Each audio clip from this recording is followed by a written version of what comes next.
नमस्कार सगळ्या माझ्या मैत्रिणींचं स्वागत आहे आपल्या या मराठी ब्लॉगर सायली या चॅनलमध्ये। आज आहे बघा गुरुवार आणि आता सकाळचे ना 11 वाजलेले आहेत आणि ऊन सुद्धा खूप वाढलेलं आहे। तर आता मी काय केलंय, कपडे वगैरे सगळं धुवून घेतलं, लादी वगैरे सगळं झालेलं आहे। मेन जी कामं आहेत ना ती सगळी झालेली आहेत। आता मी करणार आहे देवपूजा आणि नंतर मला करायची आहे वालाची भाजी। वाल रात्री भिजत घातले होते, तर त्यातले मी अर्धे आता भाजी करणार आहे आणि अर्ध्याची मोड काढायला ठेवलेले आहेत। तर आता ते करून घेते मी, आधी देवपूजा करून घेते, कारण हर्षला जायचं दुपारी बाहेर, त्याच्यामुळे त्याला पण चपाती भाजी खाऊन जायची आहे, तर लवकर करून घेते पटकन। आणि आता कसं सुट्टी आहेत सध्या, तर त्याच्यामुळे कामं थोडी स्लो चालू आहेत, म्हणजे मी थोडे उशिरा उठते। आणि हे सुद्धा ऑफिसला गेलेत, यांनी सकाळी टिफिन नाही नेलेला कारण त्यांना पण लवकर यायचं आहे। आणि सकाळी पोहे बनवले होते नाश्त्यासाठी। तर आधी आता देवपूजा करते, नंतर भाजी चपाती करून घेते पटकन।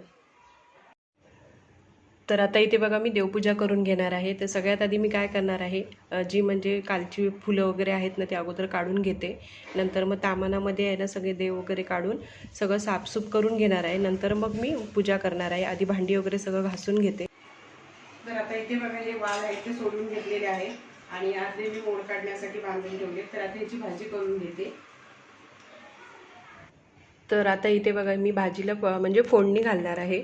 तर आता इथे मी कढईमध्ये ना तेल गरम करून घेतलं, त्यामध्ये आहे ते हिंग टाकलेला आहे थोडा, आणि आपण जशी रेग्युलर करतो ना भाजी तशी। तर इथे बघा गरम मसाला संपला होता ना, तो बर्नीमध्ये भरून ठेवला। आणि आता फोडणीला कांदा घातलेला आहे, टॅमॅटो घातला आहे। कांदा आणि टॅमॅटो चांगला शिजवून घ्यायचा। त्यानंतर आपले जे रेग्युलर मसाले आहेत, तिखट, मीठ, हळद, हे सगळं घालून घ्यायचं आहे, गरम मसाला वगैरे। त्यानंतर मी त्यामध्ये वाल घालणार आहे आणि बटाटा बियामध्ये म्हणजे यामध्ये मला बटाटा आवडतो, पण दीप खात नाही बटाटा वालमध्ये घातलेला, त्याच्यामुळे मी नाही घालत, मग फक्त वालाचीच भाजी करते। आणि हे कडवे वाल नाही आहेत। तर आता ही भाजी मी परतून घेते आणि वाफेवरती शिजवून घेणार आहे, म्हणजे जास्त पाणी वगैरे टाकून अशी म्हणजे पातळ वगैरे नाही करणार आहे। तर आता बघा झाकणावरती पाणी ठेवलं आणि आता भाजी शिजवून घेणार आहे। तर हे बघा, आणि हे वाल आहेत ते लगेच शिजतात। तर इथे तुम्ही बघू शकता थोडंसं पाणी ठेवलेलं आहे त्यामध्ये। आणि इथे तुम्ही बघू शकता ही संध्याकाळची वेळ आहे आणि इथे खाली कार्यक्रम होता, म्हणजे वाढदिवस होता कोणाचा तरी, त्याचं हे सगळी तयारी चालू होती।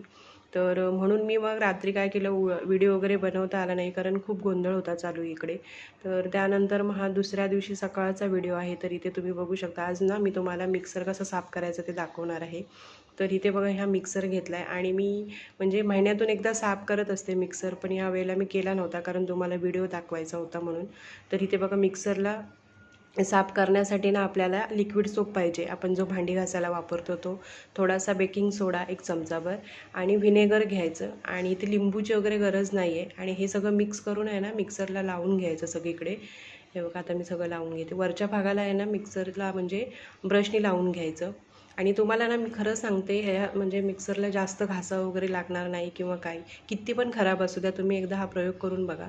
आणि इथे मी जास्त पाण्याचा वापर केलेला नाही। तुम्हाला वाटेल की एवढं पाणी घेतलं म्हटल्यानंतर पूर्ण पाण्यानं वगैरे साफ करते, तर असं नाही आहे। स्पॉन्जला मी थोडंसं हे सोडा वगैरे ते लिक्विड लावून आहे ना, हे बघा असं सगळं लावून ठेवणार आहे 5-10 मिनटासाठी, म्हणजे कसं ते पटकन निघतं। आणि व्हिनेगर घातलं आहे ना त्याच्यामुळे काय होतं, म्हणजे असं चिकटपणा वगैरे असेल ना त्याचा तर पटकन निघतो तो। आणि माझा काय मिक्सर एवढा खराब वगैरे झालेला नाही आहे, कारण मी महिन्यातनं वगैरे एकदा असं साफ करत असते।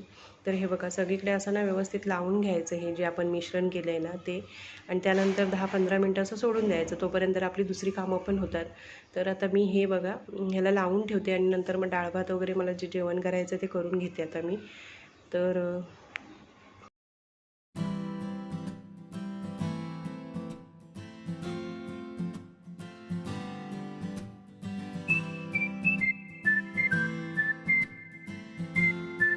तर आता इथे बघा मी 10 ते 15 मिनटाने ना परत एकदा आपण हे असं स्पॉन्जनी व्यवस्थित सगळं क्लीन करून घ्यायचं, थोडंसं घासून घ्यायचं हलक्या हाताने। आणि जी खरखरीत बाजू आहे ना त्या बाजूने घासायचं नाही, म्हणजे सॉफ्ट आहे ना त्या बाजूने असं व्यवस्थित सगळं क्लीन करून घ्यायचं।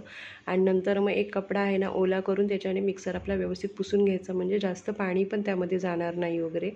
तर असाच मी मिक्सर नेहमी साफ करते, काही प्रॉब्लेम होत नाही त्याला।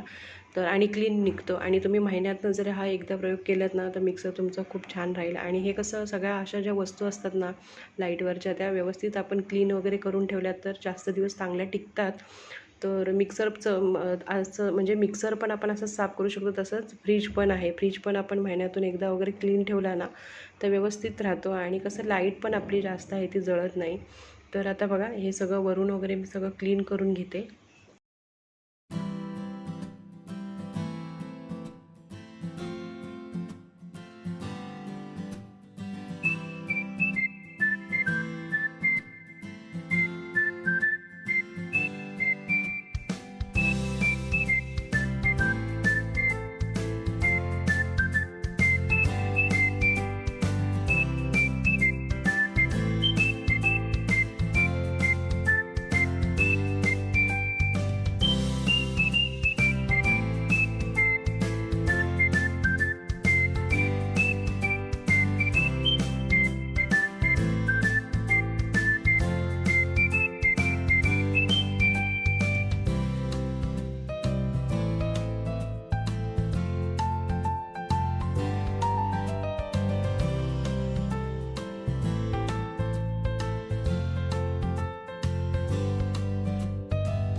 तर आता तुम्ही इथे पाहू शकता किती क्लीन आपला हा मिक्सर स्वच्छ झालेला आहे. तुम्ही बघू शकता. हे बघा मी जास्त काहीच त्याला म्हणजे हे केलेलं नाही आहे. तर आपण हे जर मिश्रण त्याला लावून ठेवलं ना तर अगदी पटकन निघतो आणि एका स्वच्छ कपडा ओलसर करून त्याने पुसून घ्यायचं. हे बघा आतून पण किती क्लीन झालेलं आहे.